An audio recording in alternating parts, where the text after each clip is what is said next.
Buenos días, tardes, noches. Mi nombre es Denise Estrada Osorio. Soy estudiante de la Universidad Autónoma de Guadalajara de la Facultad de Medicina. Actualmente curso el cuarto semestre con la materia de bioética. Yo les voy a dar un análisis del tema sobre confidencialidad de datos y consentimiento informado. Empecemos por la confidencialidad de datos, pero antes de llegar en sí a la confidencialidad de datos, vamos a ver qué es un secreto profesional. Primero, ¿qué es un secreto? El secreto es lo que cuidadosamente se tiene reservado y oculto. Entonces, el secreto profesional es el deber del profesional de guardar silencio sobre todo aquellos que el enfermo le confíe, salvo que un sentimiento expreso, cáncer imperativo legal, daños a terceros o al daño público. Esto lo veremos más adelante. Bueno, también todos los profesionales de la salud son confidentes por profesión, o sea, médicos, enfermeros, auxiliares técnicos, o también son confidentes como situación, que son los administrativos, nosotros los estudiantes, en sí toda la persona que tenga información del paciente. Pero bueno, hay excepciones, como el secreto profesional, cuando son dictados en varios artículos. En el artículo 16.1 del código de la OMC, también está en los artículos de la ley de enjuiciamiento criminal, artículo 12, 262, 263, en el artículo 464, artículo 417. También hay otros artículos que son en los 16, que son divididos en el artículo 16.1b, en el artículo 16.1c, en el artículo 16.1d, en el artículo 16.1e y en el artículo 16.1f. Todos estos van a tener relación sobre la confidencialidad de datos, también el secreto profesional. Vamos a empezar con la confidencialidad en práctica médica.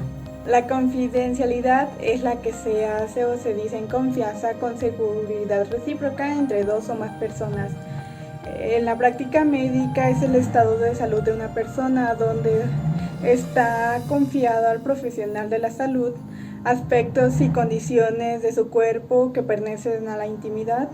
Hay un doctor, médico, historiador, también filósofo, que se llama Pedro Laín. Él decía que la relación médico-paciente se compone de benevolencia o creencia, beneficencia o de querer decir el bien, beneficencia o confidencia y la cooperación. Pasando de esto con el primer código de bioética médica, el cual es el viejo juramento de Hipócrates, se impulsó el secreto médico, en donde se decía: todo lo que oiga y vea durante el ejercicio o fuera del ejercicio de mi profesión y que no deba ser revelado, lo mantendré secreto como algo sagrado. Esto cambió después en el Código de Ginebra. Solo cambió la redacción, pero no el texto. Esto cambió en 1980. Entonces, la confidencialidad de datos va a ser cualquier información que nos dé el paciente, que como persona de la salud no debemos de revelar. Los datos de la salud son los que indican situación de salud o enfermedad en un individuo, como lo son antecedentes médicos, diagnóstico, de entrada y salida, procedimientos, tratamientos, pronósticos relativos. Los datos de la salud son los que indican situación de salud o enfermedad en un individuo, como lo son antecedentes médicos, diagnósticos, de entrada y salida, procedimientos, tratamientos, pronósticos relativos a su salud física y psicológica, información genética, datos indirectos, listado de consulta y de especialistas y económicos de consumo, de presentaciones a pruebas. En la Declaración de Lisboa, que este es uno de los principios incorporados en las declaraciones de la AMM, dice que la dignidad del paciente y el derecho a su vida privada deben ser respetados en todo momento durante la atención médica y la enseñanza de la medicina. Ok, ya vimos parte de la confidencialidad, del del secreto médico, bueno, secreto profesional. Ya habíamos dicho que hay excepciones que se puede revelar. Entonces, para responder bien a la pregunta, bien que si se puede violar la confidencialidad, sí se puede. Y esto es en caso de que el propio paciente autorice un levantamiento del secreto profesional en buenas intenciones. ¿Y esto cuándo es?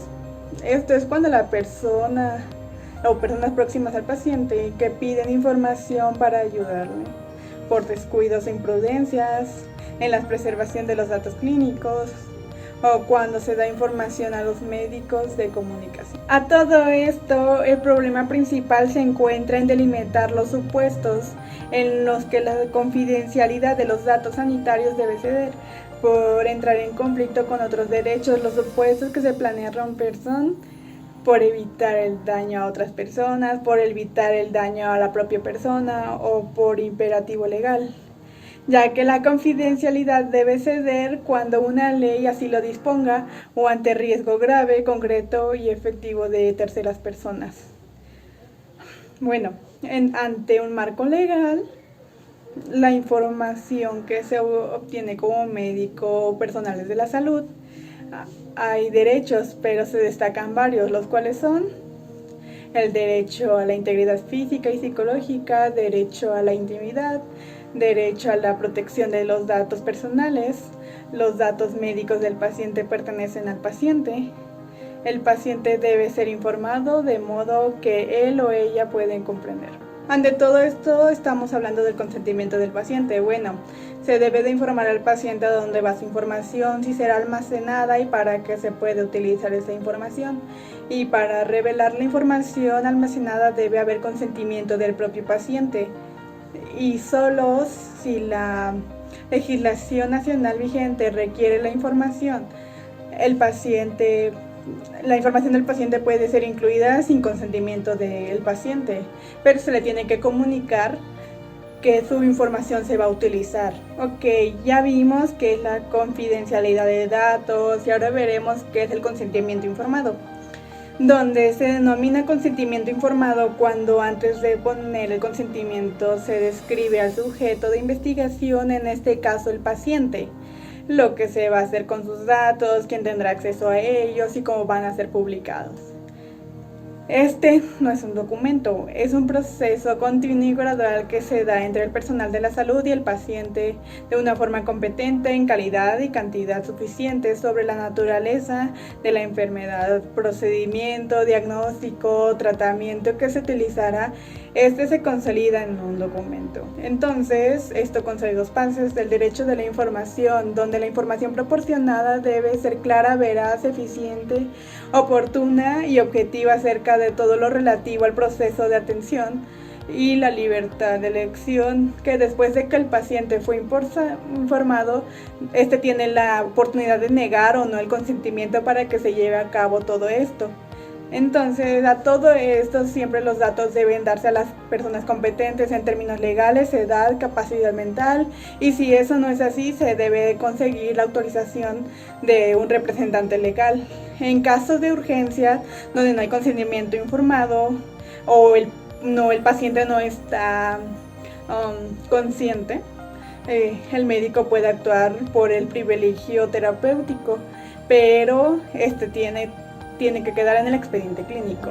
Ok, en conclusión del tema sobre la confidencialidad de datos y el consentimiento informado, nos damos cuenta de que el paciente siempre va a estar adelante, él siempre va a tener la opinión de cómo llevar sus datos de él mismo, si van a ser revelados o no, al menos de que obviamente solo si son por daños a terceros, si algo está en juicio, solo se pueden revelar sin su consentimiento. Al igual que, y además de que el propio médico puede hacer alguna maniobra, algún tratamiento, si es realmente una urgencia, sin que el paciente dé su autorización. Y pues eso fue todo.